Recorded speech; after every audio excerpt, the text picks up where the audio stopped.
Welcome back to the Fishing Doctor's Adventures. Today we're up here in Canada fishing the fall fishing bite.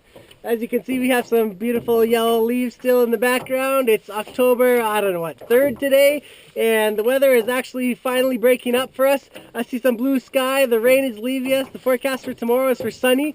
Now, unfortunately, that's not always the best fall fishing weather. They seem to like the clouds and rain and a little bit of wind, but it's a lot more fun for us fishermen when the weather is a little bit nicer. As you see, we've been wearing our wet skins the whole week to keep us dry and warm.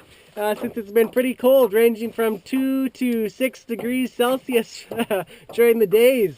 So it's a little chilly when it's moist and the wind is blowing. So we're out here to catch some walleye today. I'm planning on using jigs and bait and maybe a slip bobber with some bait. So let's show you how to do that to catch some walleye this fall. That was a really, now there he is. Third, fourth time. He just kept hitting. Every time it came back down, he bit again. So this feels like a walleye, definitely. I guess it was a walleye hitting. Oh, that's a nice walleye there. That's a pretty nice walleye. And we'll just get it up here just on that hot pink jig head with minnow tail. And he hit about 4 times there, you probably saw. That's a nice little walleye there. Let's put him back in the water.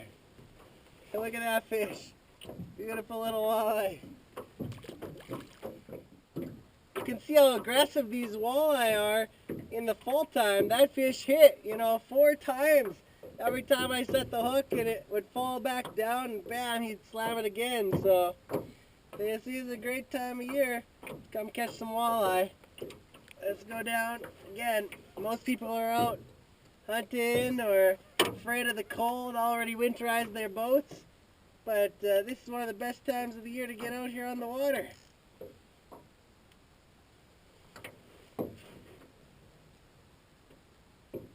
There might be, I just hooked up another one. I just dropped it down. It was on the bottom, hooked up with another one. Look at that action. That is great action. That is a lot of action. He's going crazy here. Wow, look at him. He's just pulling like crazy. Maybe there's a little nicer one, but they've been really fighting hard. They got this nice cold water here. I hooked him kind of in the side. He was probably just checking out my bait. And when I set the hook, there we go. This barbless hook should come out really nice and easy. Nice, that's nice walleye there. Let's put them back in the water. See if we can hook up 3 in a row. For sure biting good. There's another fish down there. Yeah, there he is. 3 in a row, hooked up with another one. That is great fall walleye action. Just 3, one after another. Oh, this guy, and they fight really hard this time of year. He's pulling really good. Here in 17 feet of water. This is the 3rd one I caught in a row here. That's a lot of fun. Let's get this guy up to the boat. Is he coming up here? Oh, he's fighting good. Let's see what he is. Another nice walleye. Look at that. I hooked him exactly the same. So I don't know what they're doing with it, but I hooked him exactly in the same place as the other one. This is a really nice golden colored one, real fat this time of year. Let's just unhook him here, and you see that's a beautiful little fat walleye. Let's put him back. There he goes.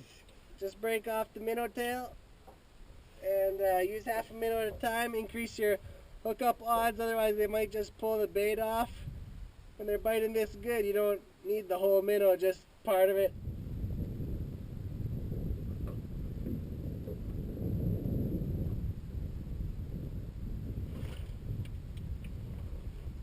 Right there, I was just lifting my rod slowly off the bottom because I hadn't been getting any action, and I was about 5 feet off the bottom, but all of a sudden something grabbed it. So sometimes that works too.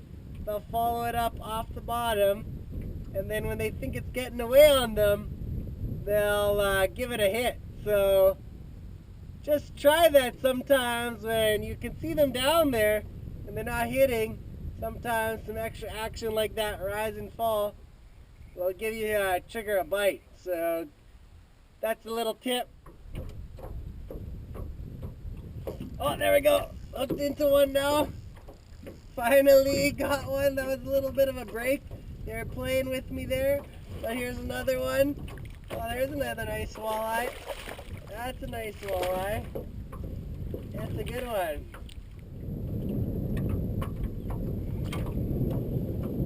Beautiful walleyes here. Fall fishing. Let that one go. Oh, there we go. I was doing that trick where you start reeling it up off the bottom and he slammed it a few feet off the bottom and got a bite in a little while. I was watching this huge flock of snow geese over here. Fall is a beautiful time of year because all the migratory birds are coming around. Well, that's a nice fat walleye right there. That's a little bit bigger one. So there must be, I don't know, like 200 snow geese over there. I believe they're snow geese. So let's see this walleye here. Yeah, nice walleye right there.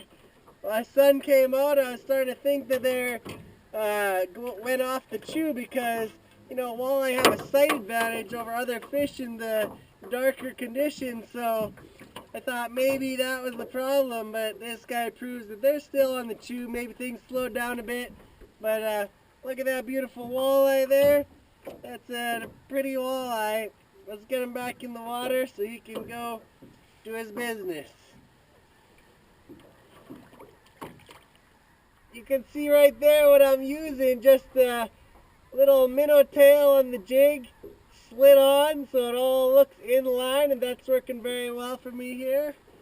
I'll just go back down to the bottom and catch one of those guys that's hanging down there right on the bottom.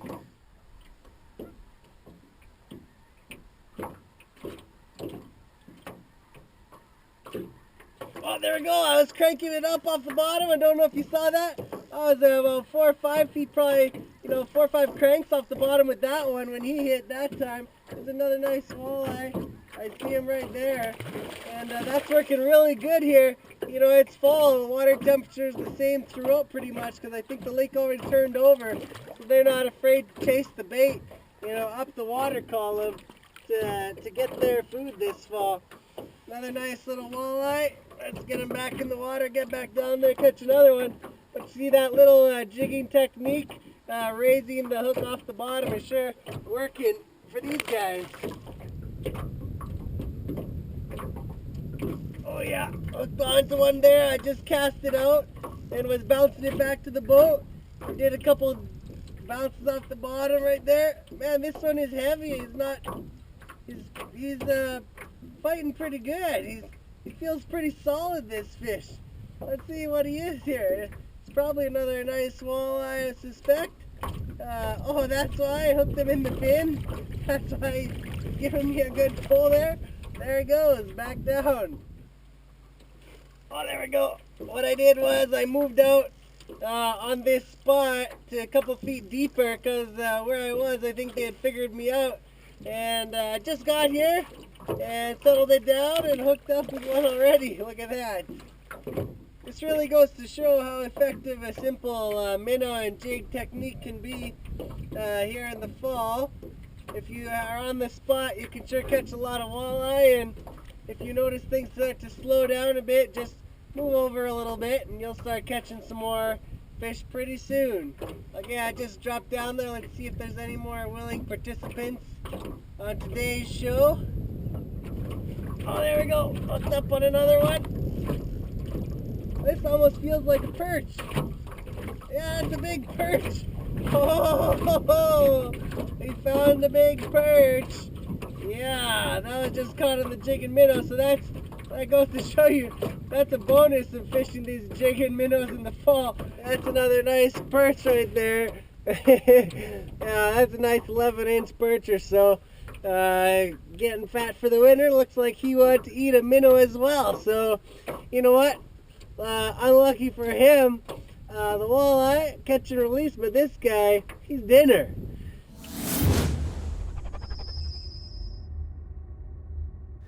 Welcome back to the Fishing Doctor's Adventures. Today we're filleting our 30-inch northern pike that we caught at Cold Lake. I'm going to use the Rapala electric filleting knife to show you how this is done.